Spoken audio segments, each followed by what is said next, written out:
दीपावली की रात थी। दीदी की शादी को सिर्फ 1 साल ही हुआ था और उनका एक बेटा था जिसका नाम अनमोल था। वह सिर्फ 6 महीने का था और पूरे परिवार की जान था। लेकिन उनकी शादी के बाद से कुछ समस्याएं चल रही थी। जीजू ने हमें बताया था कि दीदी इतनी जल्दी बच्चा नहीं चाहती थी और जब भी माँ या मैं इस बारे में बात करते तो दीदी बस बात को टाल देती थी। हम सभी दीपावली मनाने के लिए उनके घर इकट्ठा हुए थे।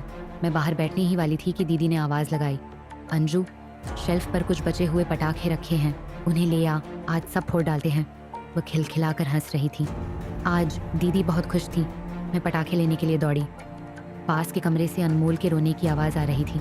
जीजू उसे चुप कराने की कोशिश कर रहे थे लेकिन वह शांत नहीं हो रहा था। मैंने सोचा कि मैं मदद कर दूं। जैसे ही मैं कमरे में पहुंची मैंने देखा जीजू ने अनमोल को गोद में लिया था और फिर उसे अचानक छोड़ दिया। अनमोल सीधा फर्श पर गिरा और चुप हो गया। मेरा दिल थम गया। मैं चिल्लाना चाहती थी लेकिन मेरे मुंह से आवाज़ नहीं निकली। कमरे में एक अजीब सन्नाटा छा गया। जीजू पलटे और उन्होंने मुझे दरवाजे पर खड़ा देख लिया। उन्होंने कुछ नहीं कहा लेकिन उनकी आंखों में एक हल्की सी शातिर मुस्कान थी। उन्होंने झूठ बोला था, बच्चा दीदी नहीं बल्कि वही नहीं चाहते थे। हे भगवान, ये क्या किया तुमने?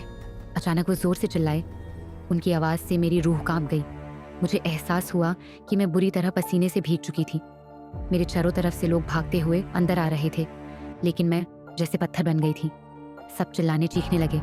जीजू रो रहे थे लेकिन वो मगरमच्छ के आंसू इतने सच्चे लगेंगे मुझे नहीं पता था। सबने मेरी तरफ बारी बारी देखा। कुछ चेहरों पर अविश्वास था, कुछ पर क्रोध, लेकिन मेरे मुंह से एक शब्द नहीं निकला। उस क्षण में मुझे किसी भी इल्ज़ाम से ज़्यादा अनमोल की मौत का सदमा था जिसने मुझे स्तब्ध कर दिया था। उस चौखट पर असहाय न जाने कब मैं उसकी मौत की जिम्मेदार हो गई।